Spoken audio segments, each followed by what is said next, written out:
There is a kind of pain that does not scream. It sits quietly inside you. You wake up. You go to work. You answer emails. You smile when required. Yet somewhere beneath all of that, there is a memory you cannot let go of. Someone said something. Someone betrayed your trust. Someone never apologized. Or worse, they moved on as if nothing happened. You tell yourself you are fine. But your body remembers. Your mind replays the moment. And your energy slowly drains. This is where many people misunderstand forgiveness. They think forgiveness is about being kind to someone who hurt them. They think it means excusing bad behavior. They think it is a moral duty. The painful truth is this.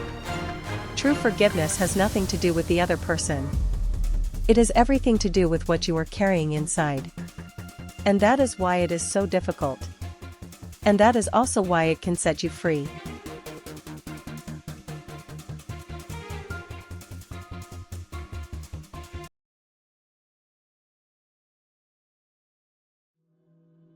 In everyday life, especially in modern societies, people are under constant pressure. Deadlines, financial stress, family responsibilities, social expectations, and on top of all that, unresolved emotional wounds.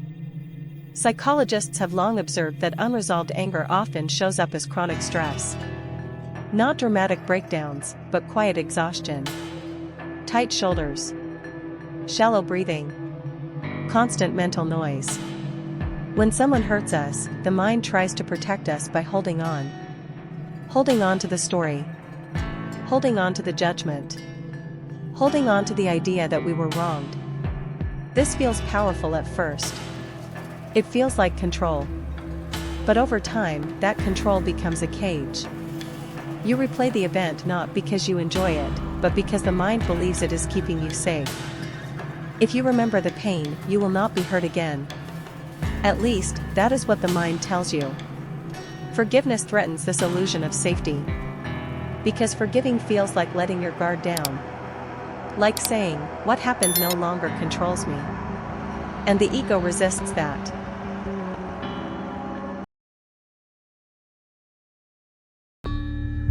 Long before modern psychology, Eastern philosophies observed this pattern with clarity. In early Buddhist teachings, suffering is described not as punishment, but as attachment. Attachment to outcomes. Attachment to identity. Attachment to stories about ourselves and others. The Buddha used a simple metaphor. Holding on to anger is like holding a burning coal with the intention of throwing it at someone else. You are the one who gets burned first. This is not poetic exaggeration. It is a practical observation of the human mind. Anger activates the nervous system. It keeps the body in a low-level fight or flight state. Over time, this contributes to fatigue, irritability, and emotional numbness. Forgiveness, from this perspective, is not a moral act. It is an act of wisdom. Here is something rarely said out loud. You do not forgive because the other person deserves it. You forgive because you deserve peace. And peace does not come from winning old arguments in your head. It comes from releasing them.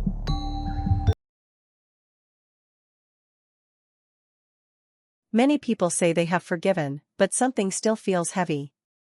That is because what they practiced was often surface forgiveness. They stopped talking about it. They avoided conflict. They told themselves they were over it. But inside, the body still reacted. A name mentioned.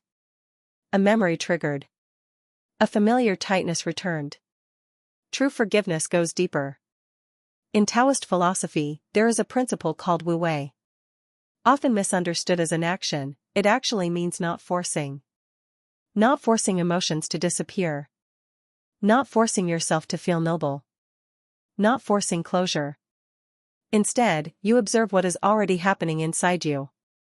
You notice the anger without feeding it. You notice the sadness without drowning in it. You allow the sensation to rise and fall. This is not weakness. It is emotional maturity.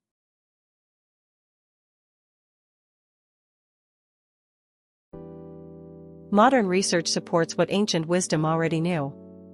Chronic resentment is associated with higher stress levels, poorer sleep, lower emotional resilience.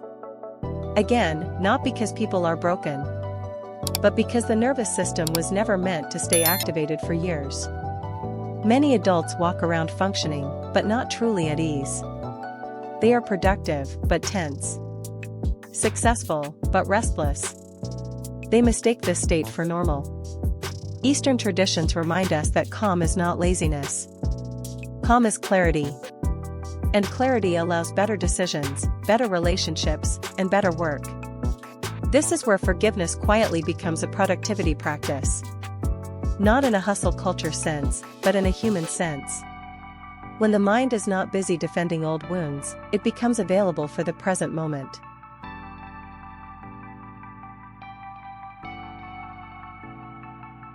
One of the hardest realizations is this: you cannot change the past.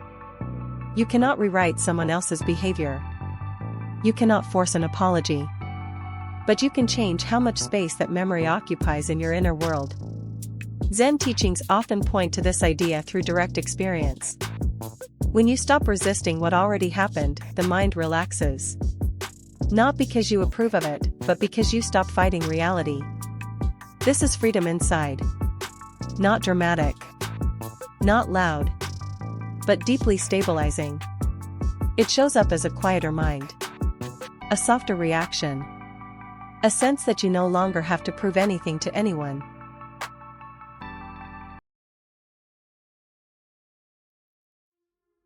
True forgiveness does not begin with words. It begins with awareness.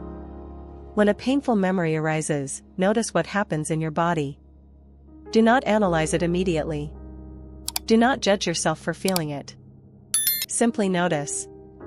This practice appears across Eastern traditions, from mindfulness in Buddhism to self-observation in Zen. Over time, something shifts. The emotion loses its grip. Not because you suppressed it, but because you saw it clearly. Forgiveness then happens naturally. Not as a decision, but as a release. If this resonates, sit with it. You do not need to rush forgiveness. But you can stop feeding the pain. Freedom is not found by changing others. It is found by changing what you carry. If you found value in this reflection, take a moment to like the video. Subscribe for more insights where ancient wisdom meets modern stress. And share this with someone who might be quietly carrying a heavy story. Because peace is not something you earn. It is something you uncover.